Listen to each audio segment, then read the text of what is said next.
കൊണ്ടുവന്ന് ഒന്ന് വെട്ടി ചേന പറിക്കാൻ തുടങ്ങിക്കഴിഞ്ഞപ്പോൾ ഒന്ന് കിളച്ച് കഴിഞ്ഞപ്പോൾ അവിടുന്ന് ഇങ്ങനെ രക്തം ഇങ്ങനെ വരുന്നത് കണ്ടു.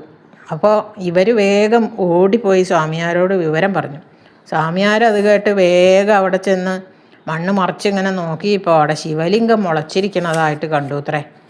ഇങ്ങനെ ഒരു സ്വയംഭൂവായിട്ടുള്ള ബിംബം കണ്ടാൽ അപ്പോൾ അവിടെ നിവേദ്യം കഴിക്കണം എന്നാണ് പറയണത്. അല്ലെങ്കിൽ കുറച്ച് നേരത്തിനുള്ളിൽ അത് മറിഞ്ഞു പോകുത്രേ. അങ്ങനെ കണ്ടാൽ അപ്പം തന്നെ അവിടെ നേദിക്കണം, എന്തെങ്കിലും ഒന്ന് കയ്യിൽ കിട്ടിയതെടുത്ത് നേദിക്കണം എന്നാണ്. സ്വാമിയാമരത്തിൽ നിന്ന് തന്നെ പോയിട്ട് ഉണക്കലരി, പൂവ് ഒക്കെ സാധനങ്ങളൊക്കെ വരുത്തി പേരേപ്പറമ്പ് നമ്പൂരിയെ കൊണ്ട് നിവേദ്യം കഴിപ്പിച്ചു. ഉടനെ പൂജ കഴിപ്പിച്ചു.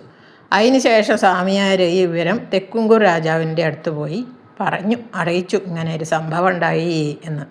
അപ്പം അത് കേട്ടപ്പോൾ ഈ തമ്പുരാന് മനസ്സിലായി, ഒരുപാട് സന്തോഷമായി. അദ്ദേഹം ഉടനെ നക്കരക്കുന്നിലെത്തി. തമ്പുരാൻ വന്ന് നോക്കിയപ്പോൾ ശിവലിംഗവും അതിൻ്റെ മുൻവശത്തായ കാളയും വെളുത്ത ഒരു വൃഷഭം. നമ്മൾ ശിവൻ്റെ അമ്പലത്തിൽ പോയാൽ വലിയ വലിയ അമ്പലങ്ങളിലൊക്കെ നന്ദി ഉണ്ടാവുമല്ലോ, അതാണ് വൃഷഭം എന്ന് പറയുന്നത്. വടക്കോട്ട് മാറി ഈ വായുകോണിലായിട്ട് ഒരു വെളുത്ത ചെത്തി മുളച്ച് നിൽക്കണത് കണ്ടു. അപ്പോൾ വടക്കുംനാഥൻ മുമ്പ് എന്നോട് അരുളി ചെയ്തതുപോലെയൊക്കെ വന്നല്ലോ എന്ന് അദ്ദേഹത്തിന് വലിയ സന്തോഷം തോന്നി. പിന്നെ അദ്ദേഹം ഈ തെക്കുംകൂർ രാജാവ് അവിടെ 4 ഗോപുരവും മാളികയും കൂത്തമ്പലവും എല്ലാം ഒരു മഹാക്ഷേത്രത്തിന് വേണ്ടുന്ന എല്ലാ കാര്യങ്ങളും ചെയ്ത് അമ്പലം പണി കഴിപ്പിച്ചു. അവിടേക്ക് എന്നും എല്ലാ കാലത്തേക്കും വേണ്ട വസ്തുവകകളൊക്കെ എഴുതി കൊടുക്കുകയും ചെയ്തു. അങ്ങനെ വലിയൊരു മഹാക്ഷേത്രമായി അവിടെ അവിടെ ആ അമ്പലമാണ് ഇപ്പോൾ ഈ തിരുനക്കര അമ്പലം എന്ന് പറയുന്നത്.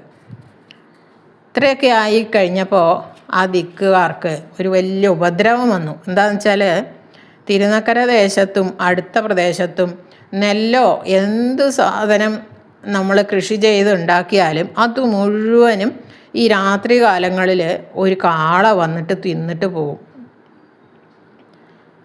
അങ്ങനെ നശിപ്പിക്കാൻ തുടങ്ങി. ഈ കാള ആരുടെയാണ്, എവിടുന്നാണ് വരണേ, എവിടേക്കാണ് പോകണേ, ഇതൊന്നും ആർക്കും അറിയാനും പറ്റണില്ല.